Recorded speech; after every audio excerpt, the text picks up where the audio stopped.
నిజంగానే ఇన్ని లక్షల కోట్లు విదేశీ బ్యాంకుల్లో ఉన్నాయి అని చెప్పి బయటకు తీసుకొచ్చింది కూడా చాలా సంవత్సరాలు అవుతుంది. అప్పటి నుంచి కూడా విచారణ జరుగుతున్నాయి, కమిటీలు వేస్తున్నారు, కానీ ఎవరు కూడా దీనికి స్పందించలేదు. సుప్రీంకోర్టు నల్లధనాన్ని బయటికి తీసుకొద్దామని తీవ్ర స్థాయిలో ప్రయత్నం చేస్తే నల్లధనం బయటికి రాకుండా అడుగడుగున అడ్డుపడుతుంది నరేంద్ర మోడీని. ఎందుకంటే ఇప్పటికీ సుప్రీంకోర్టుకి 628 పేర్లు ఇచ్చామని చెప్తున్నారు. కానీ ఈ పేర్లన్నీ గతంలోనే యూపీఏ ప్రభుత్వం ఉండేటప్పుడు ఇచ్చిన పేర్లనే మళ్ళీ ఇచ్చారు.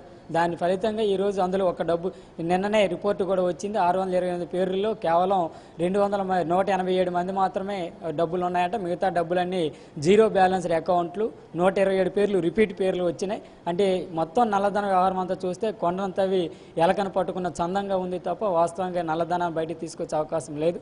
రెండోది, నల్లధనం అంటే ఇదేదో విదేశాల్లో దాచుకునేది నల్లధనం, స్వదేశాల్లో నల్లధనం ఏమీ లేదు అన్న రీతిలో చర్చ జరుగుతుంది.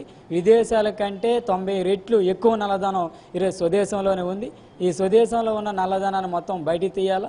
ఆ రకంగా బయటికి తీసుకొచ్చేందుకు ఈరోజు ముఖ్యంగా కేంద్ర ప్రభుత్వం పైన నరేంద్ర మోడీ పైన ఎవరైతే అడ్డుపడుతున్నారో మోడీ పైన ఒత్తిడి పెంచేందుకు ఈ రకమైన విధానాన్ని మోడీ తాలూకు వైఖరిని ప్రజానీకంలో తీసుకెళ్లి యువతలోకి తీసుకెళ్లి పెద్ద ఎత్తున ప్రభుత్వం పైన ఒత్తిడి తీసుకొచ్చేందుకు భాగంగానే ఈ రకమైన చర్చ వేదిక నిర్వహిస్తున్నాం.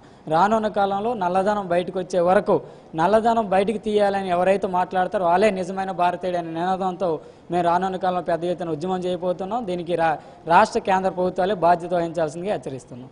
ఈరోజు నల్లధనాన్ని బయట పెట్టాల్సి వస్తుందని చెప్పేసి నల్లధనాన్ని బయట పెట్టామని చెప్పేసి నరేంద్ర మోడీ గారే ఈరోజు నల్లధనం బయటికి రాకుండా ఈ చర్చ కూడా జరగకుండా ఉండటం కోసం సైడ్ ట్రాక్ పట్టిస్తున్నారు.